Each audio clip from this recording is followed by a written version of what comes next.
Marketing services is an entirely different beast from marketing products. Let's dive into how services marketing is unique in its own way. Here we're going to talk about what services are and how their marketing differs from product marketing.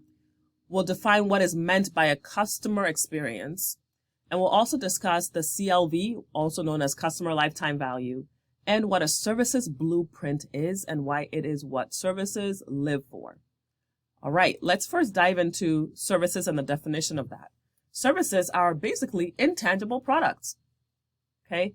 They are often purchased with physical products, and they're delivered in the form of acts or deeds performed for or with the customer. So a haircut is a service, for example. A college education is a service, all right? You knew that already. So services marketing is the process of planning, delivering, and then improving the unique service acts that create those memorable experiences when you're trying to satisfy the buyer's needs. For marketers to market a service, they first need to understand that services have unique characteristics.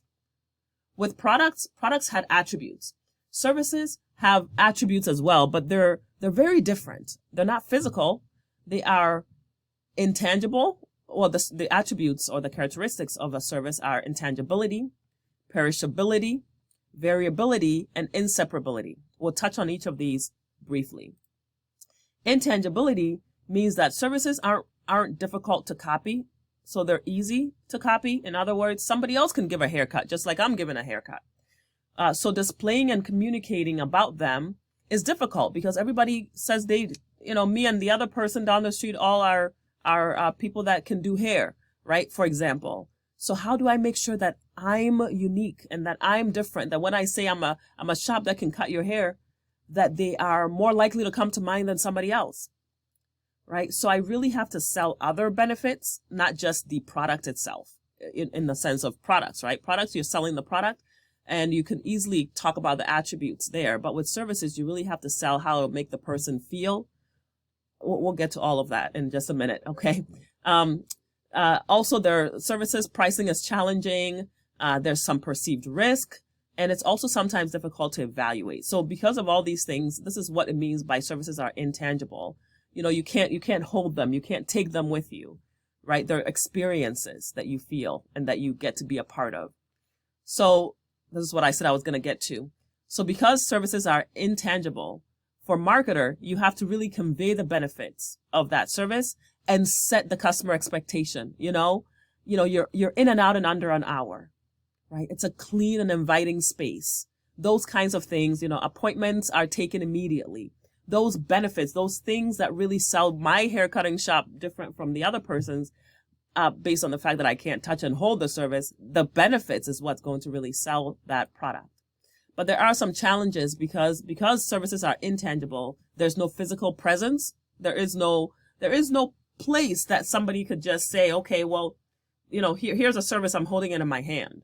So because of that, it complicates the pricing and the communication. And sometimes it makes it hard for consumers to evaluate the service because, again, it's intangible. When it comes to perishability, this really means that you can't hold services in inventory. So because of that, it's hard to balance the supply and the demand, right? You might open up a hair cutting shop, a hair salon. You might open up a hair salon, and it's not like you're storing haircuts. You have your person there that's going to cut the hair. Maybe you have 3 employees.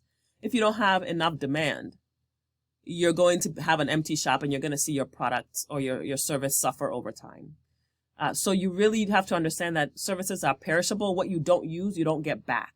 You can't just keep them in inventory and say, well, we didn't sell enough today, so we're just going to sell double the amount tomorrow, because you can't fit 100 people into your shop tomorrow to make up for the 50 that you got today, right? Or the 0 that you got today. So you have to realize that they're perishable. They perish with time. You can't just recreate them and get whatever you lost yesterday, the same way that you could do with products and just store them and just resell them or drop the price a little bit and sell them, right?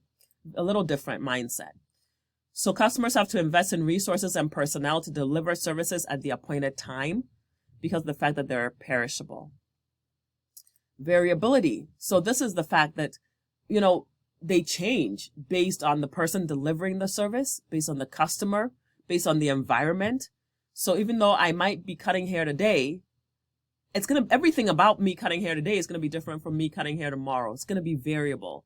I might even be using the same equipment, but the person in the chair is different. Their hair is different. The time they came in is different. So I can't replicate the same thing. It's not like when I sell a product and I literally have a blue box and everybody that comes in gets a blue box, right? It's not that. It changes just by the nature of it being a service. It is different. And so for marketing, we have to try to maintain consistency regardless of who the staff is. So training is hugely important because of services variability attribute. We have to make sure we have performance standards and that we have outcomes that determine customer service. We always survey people. What was your experience like? So we can improve the experience. Are you with me on variability? And inseparability.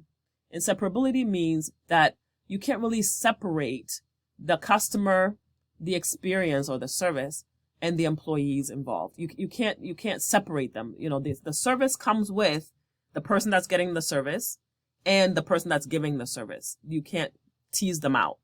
It's not like a product you can put on a curb and say, help yourself, and somebody just picks it up and you never knew who picked it up and you never interacted. Services are by their nature interactive.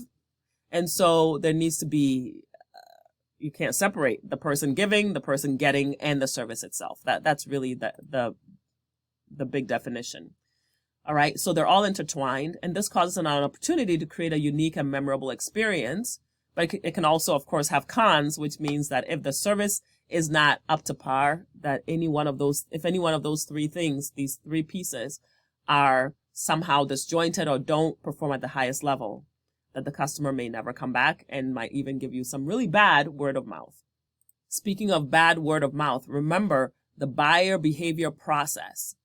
We've talked about the buyer behavior process being how we, people that buy products and services, how we make decisions on how to buy that product or service.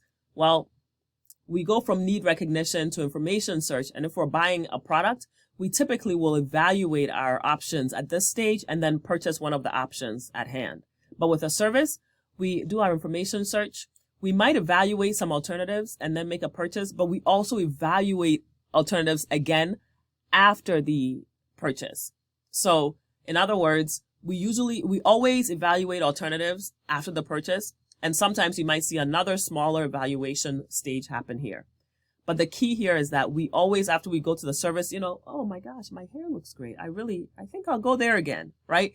Or I'm never using that person again. You know what I'm saying? So we always have this evaluation stage where we're like, yeah, I don't know. Next time I think I might check out the other place, because I didn't have a great experience. And that is intertwined with our reaction to that service. All right. So that's the service buyer behavior process.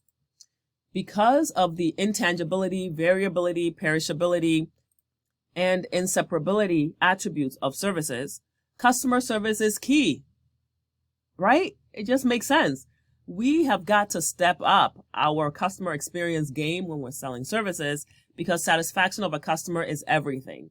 We got to make sure that every service encounter across the entire life of the relationship with that customer is at the highest level.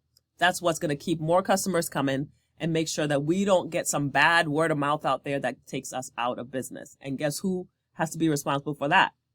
Marketers. A marketer needs to make sure that we're collecting customer feedback, that we're understanding what's going on, regardless of the location. We might have multiple locations. We might have one location. So what's happening within all of our salons? Are we getting a good experience? And how can we make sure that we act on those bad experiences that we're getting in the feedback? 100% critical for the viability of the entire business if this customer experience piece gets dropped by the marketing team. And if a customer continues to have a positive customer experience, guess what? Guess what you do all the time? You keep going back for more and more of that service. There's that place that you always go to for X service because there's something about that place, right? That you really enjoy and that they treat you well and they save you money and they hit all of those parameters for you, even though they are a service provider and not a product provider, right? So guess what? Your amount of money that you'll spend with that company over your lifetime is more than if you had a negative experience. This idea of customer lifetime value is the total profit associated with a customer for the duration of their relationship with a brand. Guess what marketers do? They calculate how much profit they get for one sale.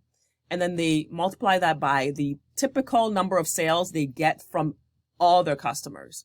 So is it 10 sales over the customer's lifetime of over the customer's relationship, not their lifetime, but the relationship, whether that's a 3-year relationship or a 10-year relationship, whatever that is, do they buy 10 times? Do they buy twice? Whatever the product is, marketers calculate that and try to figure out, okay, if we can get 10 purchases out of somebody, let's level up the customer experience. And by leveling up, we don't just get 1 sale, we might get 3 sales over the time of our relationship with that customer. We might get 10 sales, just depending on the particular service. The number of sales changes. So if your lifetime value with the competitors is 3 sales, but you're only getting 1, you've got a customer service problem that you need to fix, okay? The benefits of loyal customers is that they are far less likely to consider going to competitive options. They're far less price sensitive, so you can increase your price if you're providing a really high level service. People will be like, okay, I'll still go there, because they're just so great. I don't mind paying a few extra bucks. You ever said something like that about a service provider? Well, guess what? They gave you really good customer service. All right. They also will advocate for you. If somebody is really loyal to you as a service provider, they will tell somebody else that didn't have a good experience, oh, no, they're never like that with me. I think you might have caught them on an off day. They're great. We tend to be really forgiving of service failures, and the companies then end up being more profitable as a result. So customer service is huge. All right. And let's dive into what makes customer service possible. This is a diagram, this idea of a service blueprint. It's a diagram for services that are provided in a physical space, where the diagram depicts a service process and the relationship between the elements of the service and how they relate to the touch points in that customer journey. So I said a physical place, but somebody can take a service blueprint and create one for a digital product, a digital service as well. Here's an example of a service blueprint, and the idea here is you've got these 3 lines. You've got the line of interaction. Anything above this line is a point in time where your people, your employees, the service provider is interacting with that customer. Everything above the line of visibility is where that customer is actually like in contact with an employee, right? Like they are physically visible to somebody. They're not just calling in. They're not just doing something where they're not visible. They're not just interacting. They are visible to somebody's interacting with them in a physical sense. And then the line of internal interaction, anything between here, is when you're not interacting with the customer. Your internal people are interacting on behalf of that customer. Okay. So this example walks you through somebody that's calling to make an appointment for, let's say, a haircut. So that person first calls for an appointment, and at that point, they're interacting with somebody within the company. So they're at the line of interaction stage. So is there a potential for failure there? The red circles indicate all of the different actions that have potential for failure. PT, potential for failure. So if somebody calls and nobody picks up and there's no voicemail that they can leave a message on, you failed. You failed at the line of interaction point, right? So let's say somebody picks up the phone and then it drops to a line of interaction, internal interaction, that the receptionist schedules the appointment. At that point, they're on the phone with the customer, they're interacting, but guess what? They are also working on some sort of computer to try to schedule that appointment or writing it on a notepad. And if there is no process in place internally for people to keep track of appointments, you're going to fail there. You see that? So then the customer comes in for the service. At that point, they're at a line of interaction. They walked in the building, and guess what? They're greeted by a receptionist. Somebody sees them. Somebody's talking to them physically. Guess what? They're at a line of visibility stage, right? Now they are waiting for the service. They're just kind of sitting there waiting. They're at a line of interaction. They're interacting with your business. Nobody's really talking to them or engaging with them, but they're there waiting for the service, right? Now we move into the next stage of the blueprint, which is the needs assessment. Customer says, I need this kind of haircut. Does the employee understand that what they said? Do they give them what they said, or do they give them something else? So these stages move along until that person leaves the building, provides feedback, and then gets a bill to pay, or pays a bill, and all of the stuff that happens in between as well. So at any point, you, the marketing team, you're looking for those fail points, those potential failure points, those red circles. And you're identifying opportunities to improve them and also to make them consistent regardless of who walks through the doors. And also regardless of which of your service providers is providing that service at the time. So important. All right. So when it comes to types of service errors or those potential fail points, there are some service errors that you, the person that's providing the service, can be responsible for, or can be the one that causes. Things like messing up the actual work, treating customer poorly, or even having the wrong tangible elements in place. And then there is the customer service, where sometimes the customer themselves might actually be the cause of the error. Customer didn't prepare well, so they ended up at the wrong address, and now they're blaming you for not having proper signage, but they're 2 streets down, right? Or they have encounter errors, or they have resolution errors. So they have some sort of encounter with somebody that is working at your company, and it's on them, it's on the customer. They said the wrong thing, but they expected you to understand them anyway. Or you try to resolve the issue and the customer is like, nah, I just want my money back. And you're like, but we already gave you the service and we're giving you this extra thing and that extra thing. And the person's like, I still don't think that's a good resolution, even though it's a perfectly good resolution, right? So there are a lot of different errors that can occur on the customer side as well. And you as a marketer, you got to work with your teams to put in fail points to ensure that none of these errors happen, whether they're happening on your end or the customer side. And before I forget, I don't want to miss mentioning this tangibles. Tangibles are physical things that you have in place, like signage or ads and things that you have in the place to make sure that people know where to go and where to sit. And, waiting room, is that clearly defined? The bathrooms, are they clearly defined? That kind of thing. And the last thing I'll say about the blueprint is that I gave you an example of a physical service, but keep in mind, this could happen for, let's say you have a service that provides, something people could order your service online, like ordering food online or ordering other services online. You still can use the service blueprint because there's a point where the person enters your site. How are they greeted? Do you have a chat person that comes up and says, how can I help you? Is that a point of visibility where you are actually engaging with that person one-on-one? So there are service blueprints that apply for digital services as well. Okay? All right, let's review. When it comes to services are different from products in that they differ in their attributes. They are intangible, perishable, variable, and inseparable. The CLV, or the customer lifetime value, is critical and it's highly driven by the customer experience that the person gets.